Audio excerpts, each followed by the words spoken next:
The resolution of the Comintern of January 11, 1934, was an official political document, in which for the first time, an authoritative international organization provided directions for recognizing of the existence of a separate Macedonian nation and Macedonian language. At the time there were a few ethnographers who claimed that a separate Macedonian nation existed, and among the majority of the Macedonian Slavs coexisted pro-Bulgarian ethnic sentiments and Macedonian regional identity. In June 1931, the registrar of the Comintern Otto Kuusinen, in his report on the national question to the Executive Committee, suggested that the main weakness of the Comintern was the insufficient appreciation of the national questions. Kuusinen called to discuss the national question in order to develop a new national program for each of the parties. Meanwhile, to the Balkan Communist parties a directive was provided for the gradual abandonment of the slogan of the Balkan Federation, highlighting in its foreground the right of the distinct peoples of self-determination to a full separation. The reason for this political turning was the rising of Nazism in Germany. Thus, in 1932, members of the Comintern-sponsored IMRO put for the first time the issue of the recognition of a separate Macedonian nation. This question was discussed among them. However, there was a split when Vasil Hadjikamov and his group refused to agree that the Macedonians are a separate people from the Bulgarians. Nevertheless, the highest institutions of the Comintern were informed about this issue from Dino Kiosev, who gave a lecture in Moscow in 1933 on the distinct Macedonian national consciousness. As a result, in the autumn of 1933, the Macedonian Dimitar Vlasov, leader of the IMRO and former Bulgarian diplomat, was summoned in Moscow and took part in a number of meetings. At one of them, the Executive Committee ordered the leading cadres of the Balkan Secretariat, Valeki, a Pole, and Smeril, a Czech, to draw up a special resolution on the issue.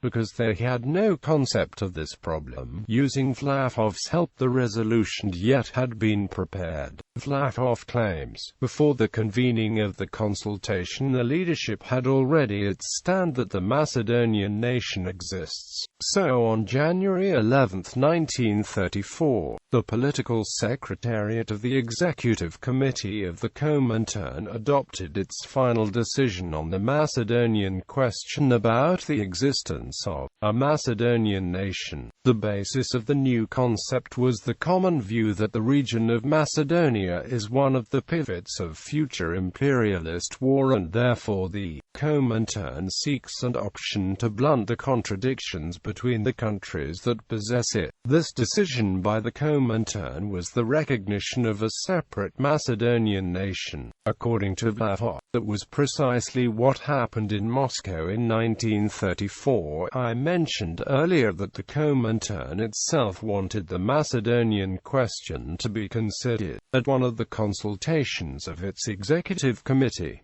One day I was informed that the consultation would be held. And so it was. Before the convening of the consultation, the inner leadership of the committee had already reached its stand, including the question of Macedonian nation, and charged the Balkan Secretariat with the drafting of corresponding resolution.